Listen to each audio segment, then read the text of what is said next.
now we're going to move on to actions prohibited for a woman during menses. Right? And we're going to quote Al-Izziyah, and also in brackets where Al-Akhdari differed from Al-Izziyah, I put that in brackets. And also I mentioned also in this translation of Al-Izziyah in brackets things that Al-Akhdari included that Al-Izziyah didn't include, so that in this passage you're getting everything that Al-Akhdari said and everything that Al-Izziyah said. So Al-Izziyah says that menstruation prohibits prayer and fasting. First of all, as in terms of praying and fasting, menstruation prohibits the obligation of prayer and the soundness of prayer. What do we mean by the obligation of prayer? Once menses comes, menses prohibits the fact that prayer is going to be obligatory on you.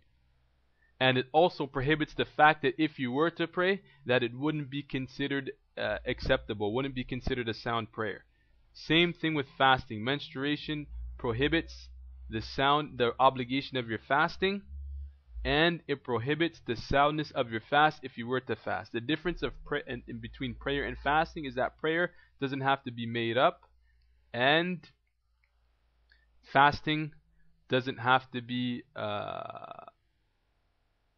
fasting has to be made up. That's the difference. Prayers don't have to be made up, but fasting has to be prayed. Fasting has to be made up, right? And the third thing is divorce, meaning that menstruation prohibits divorce, but it doesn't mean that yes, it's a good question. In terms of fard, she has to make it up, and I can't recall about does she have to make up fasts if her menstruation comes. But send me that question as an email, because I want to add it to the questionnaire list so that I can send it out to everybody. And please don't forget to send that question to me. Divorce. What do we mean here by divorce? Menstruation prohibits divorce. If a person was to, don't worry, I'll give you another one. If a husband was to divorce his wife while she was in menstruation, the divorce happens. Like, it's a divorce, but he's forced to go back to her. Yani say ujbira alayhi, yani he's forced to go back to her to reconcile his marriage, but that counts as a divorce. And there are many ahkam or rules of Sharia that apply to this issue of divorce during menses. But the general rule is that if he was to divorce her, doesn't mean by menstruation prohibits divorce that if he was to divorce her it wouldn't count. It counts, but he's forced to go back to her. And then touching the Quran. Touching the Quran is not permissible for a woman who's in menses. Right? That's the general rule. It's not permissible for a woman who's in the state of menses to touch the Quran. But if she's somebody who's teaching or learning, then it's permissible for her to touch the Quran. It's permissible for her to touch the Quran. What do we mean by teaching or learning? She's touching the Quran because she teaches it, or she's touching the Quran because she's studying it. So how do we distinguish between a person who's studying and a person who's not studying? According to your niyyah.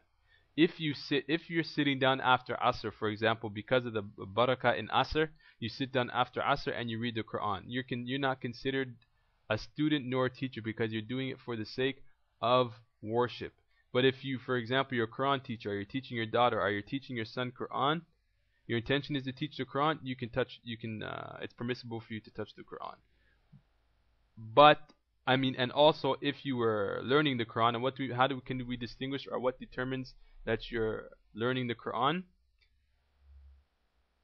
with, for example, you sit down with the intention of reviewing, or sit down with the intention of memorizing, right? Or sit down with the intention of practicing your tajweed. Then you're considered a learner, and so it's permissible for you to touch the Quran, right? That's the rule that pertains to touching the Quran.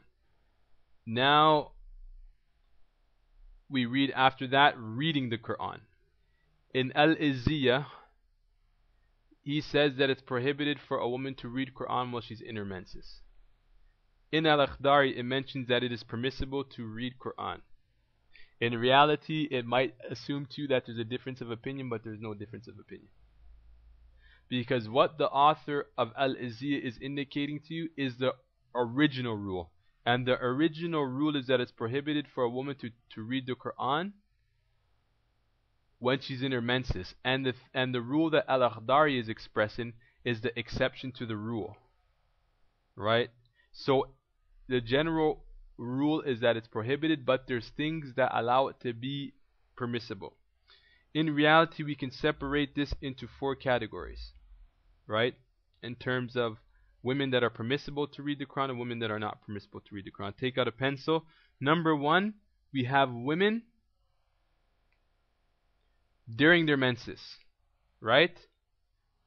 And then put in brackets with Janaba, and I'll explain that later. Number 1, put women during menses in brackets with Janaba. That's number 1. Everybody knows what Janaba is, right? Okay. And number 2, we're going to say during menses without Janaba.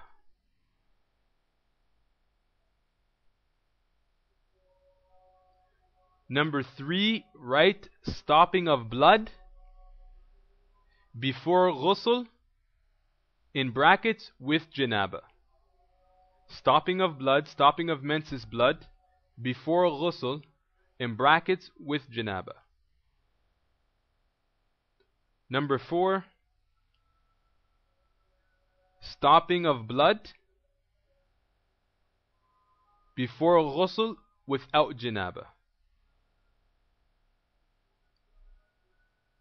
Okay, I'm going to make a few points here before we go on. Understand that, let's just say it was to happen that a woman had relations, for example, with her husband, and then right after that she went into the state of menstruation.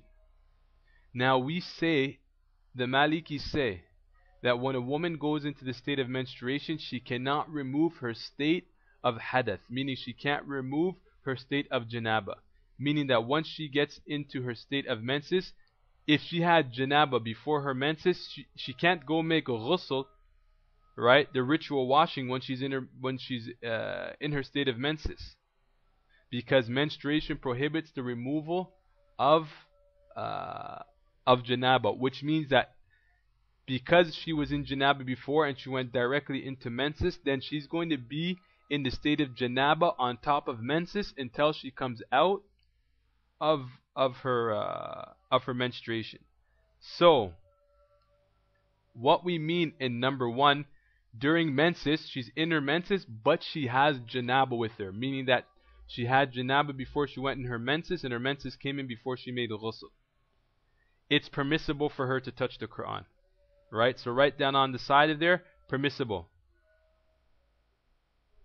Nope, totally different. I'll explain that. Yani menses and al-janaba is two different things.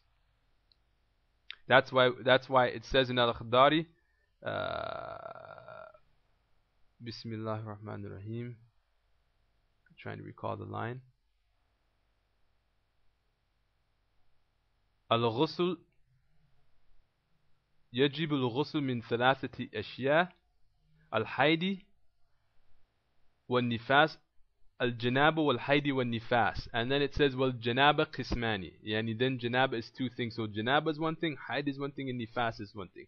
Al-ghusl is wajib min 3 أشياء, from 3 things: al-janabati, al-haidi, wal-nifas.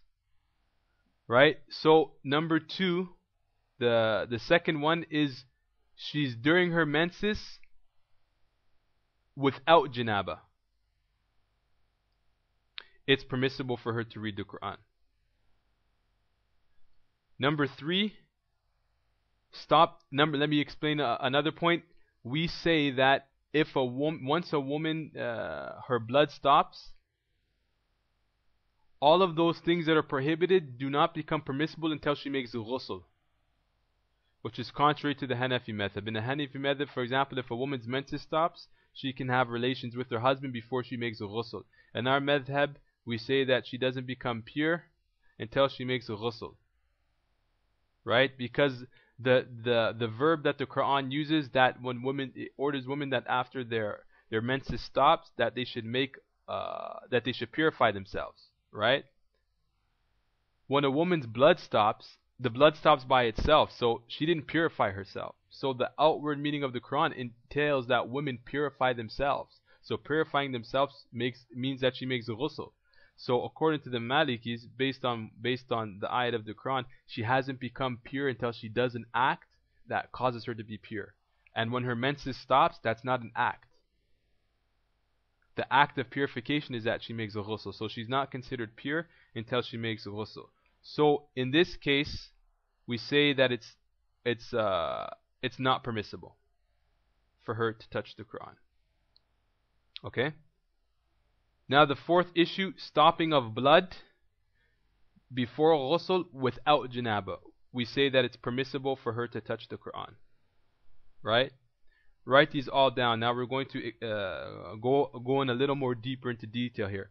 The reason why we've given what Al-Izziyah mentions it's prohibited for her to read the Quran, that's the basis of the rule. And Al-Akhdari here is talking about the exception to the rule. And the exception to the rule here, why do we say that it's permissible for women to read Quran? Because we say if she has the fear of khawf and nisyan, she fears that she's going to forget it, then it becomes permissible. So as long as she fears that she's going to forget what she memorizes, or she's going to forget her hizb, then it's permissible for her to touch the Quran. To read the Quran. Now, here's another thing. All of these 4 opinions, all these 4 things here that we mentioned, is what Al-Dardir mentions. And we're looking at the 4th category now. Right? And in reality, the 4th category is also not permissible. I told you it was permissible first so that we can record the 4 opinions that the Sheikh Ad-Dardir mentioned from Al-Zurqani, stating that the 4th one is also permissible. But in reality, the 4th one is not permissible. And why? The reason why we allow the woman to touch the Quran is because the fact that she doesn't have the ability to remove her state. So we lighten the rule for her. For example, the woman's in the state of menses. She wants to read the Quran, but she can't because of the fact that she's in the state of menses. She has no ability to remove that menses. So because the ayat of whether or not a person can touch the Quran, or the meaning of what that ayat is the ayat concerning, nobody can touch the Quran except mutatahirun, except the pure people. There's difference of opinion. What does it mean by the people that are pure? Does it mean the angels, or does it mean people who are in the state of purity? So because there's ikhtilaf in the ayah, there's room for making the rule a bit lighter. So the permissibility for the first 2 is no question. Why? Because in the first 2 cases that we mentioned, she doesn't have the ability to remove her state. But in the other 2, in reality, it's not permissible. Why? Because after her blood stops, she has the permissible to remove her state. So because she has the permissible to remove her state, the rukhsa, the exception to the rule, or the dispensation, is no longer valid for her.